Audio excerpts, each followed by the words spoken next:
it's Mariska from Design by Mariska, and today I am here with Ahmed Alfalasi. Hi Ahmed. Hi Mariska, how are you? Very well, thanks. Everything is okay with you? Yes.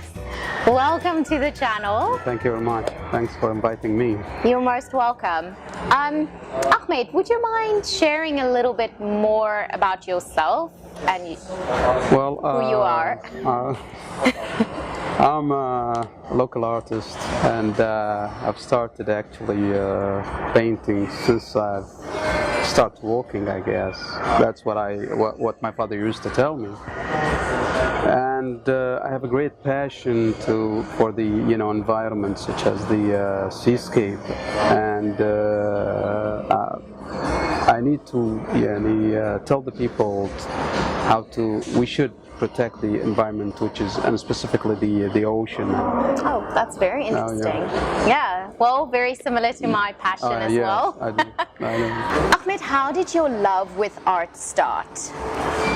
Well, I was like at the beginning, like any kids, just find the color and start playing with the colors, and gradually I start to have my passion start to grow towards the colors and the art, because to me it was like a way to express my feelings and to communicate, sometimes to communicate with my family first, because my family was my world, my environment when I was a kid.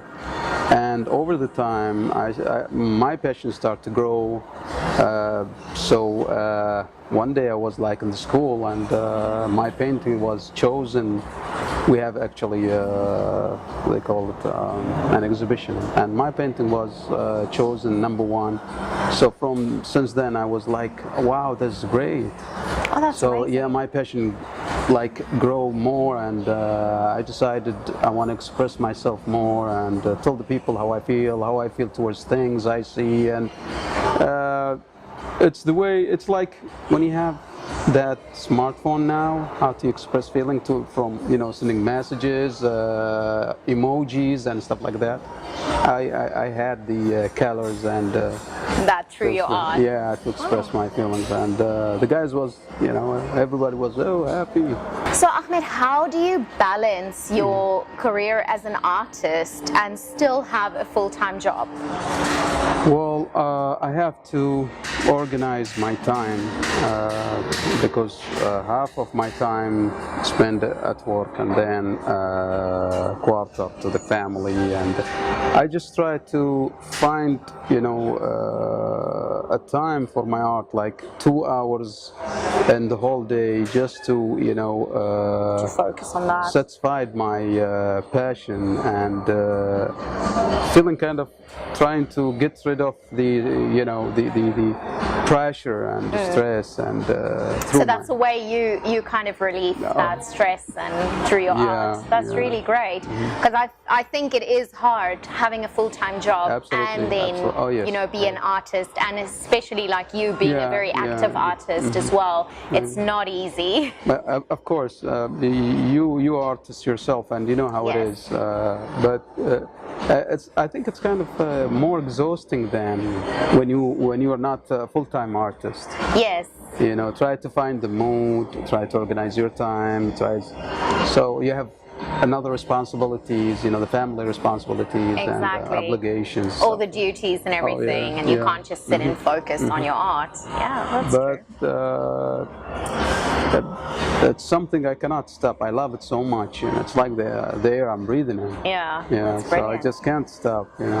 So sometimes you paint on canvas, other times you spray paint on t-shirts, and sometimes you even draw on serviettes. What would you say is your favorite medium?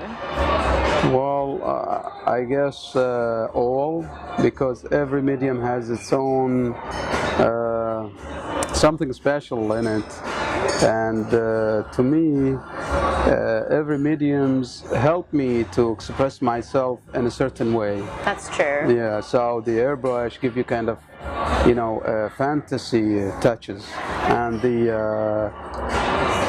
the manual brush give you that, you know, beautiful impressionism touches, like, you know, when you're trying to express the lights. And Exactly. so I guess I'm in love with the regular brush and the airbrush as well. Okay. And then sometimes just sitting and having a coffee, Oh, yeah. which you absolutely love. Always seeing you with a coffee.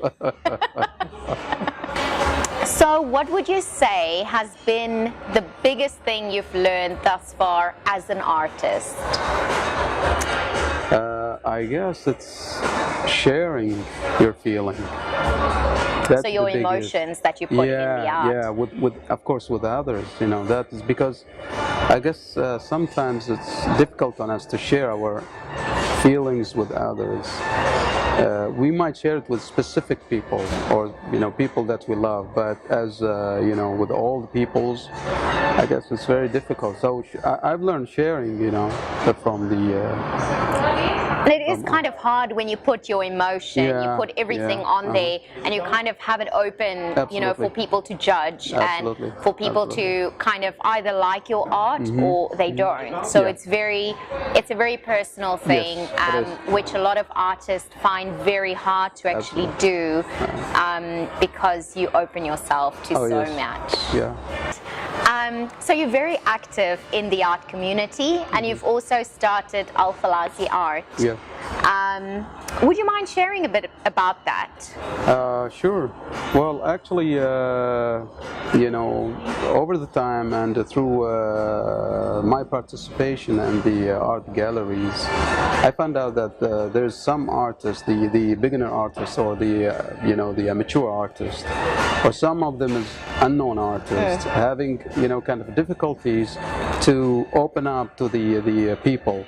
Some of them are feeling shy. Some of them feeling scared from the people criticism.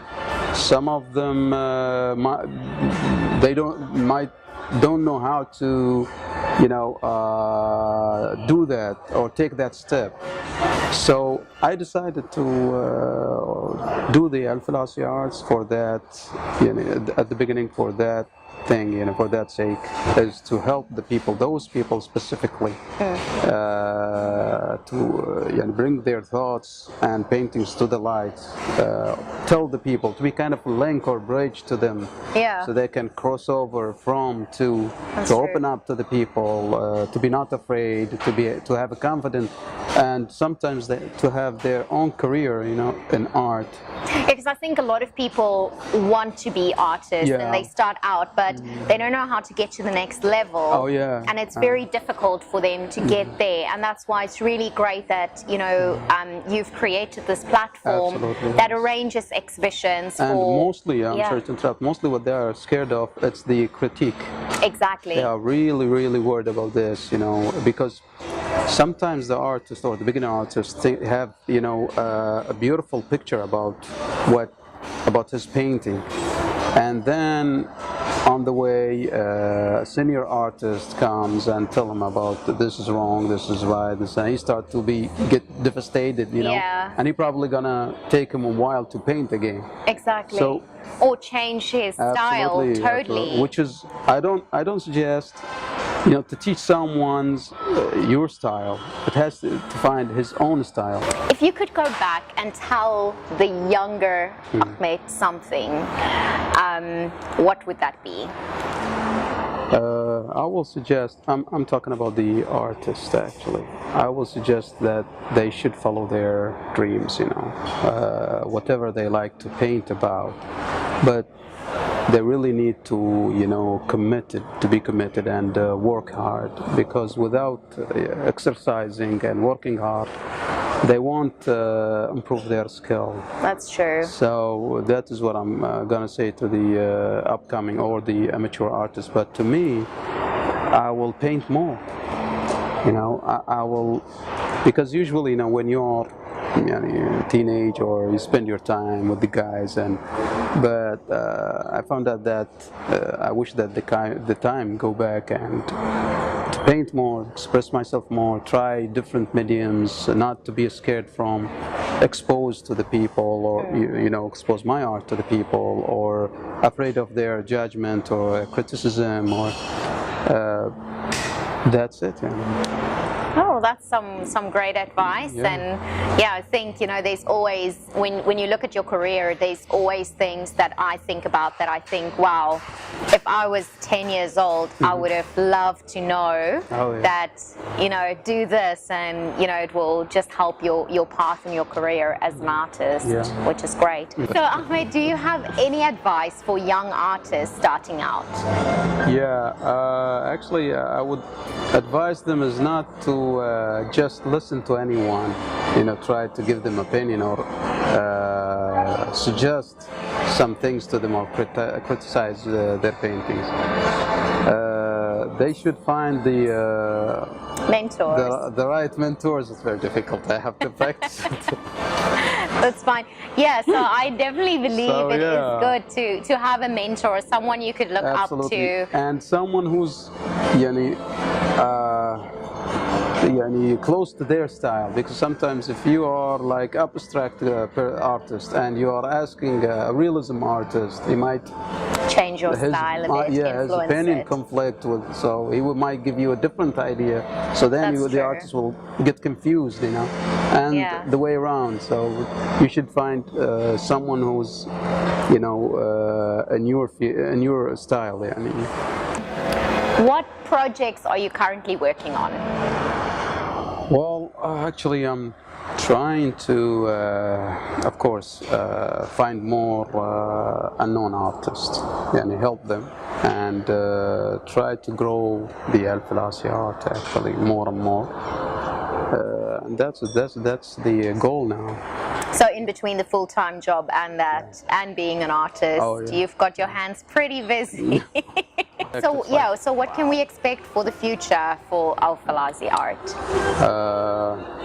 More support for the upcoming artists, and be friendly, and trying to work more on events and help, you know, the unknown artists. And that's the main. And so for you also to be a mentor for some of the other younger artists. It's not me to just try to find a way to help them. If I couldn't, I will at least find someone's who could. Will do this. You know. So thank you so much for being on the channel today. I really appreciate it. And as a little thank you gift, I would like to give you one of my blackboards made with Nespresso capsules, the little flowers. It is beautiful. It is beautiful. I would like to thank you for inviting me to your channel. You're most welcome. And you are doing a great job and great favor to the world by recycling things in a beautiful way. Thank you. You're welcome. Thank you so much. You're welcome. So thanks guys for watching. If you've enjoyed this video, please do give us a thumbs up and consider subscribing to the channel. I would really appreciate it. Hope you have a wonderful day and go and create something beautiful. So if you could go back and learn, what was the question? Okay, so Ahmed, do you have any advice for young artists sorry. It's okay. So what can we then expect for the future for Alfalasi? Am I saying it right? You are saying it right. Okay, let's try again. So what can we expect for the future? That's really a responsible question, and I have to have responsibility to answer it. Oh, no worries. I mean, when you say what you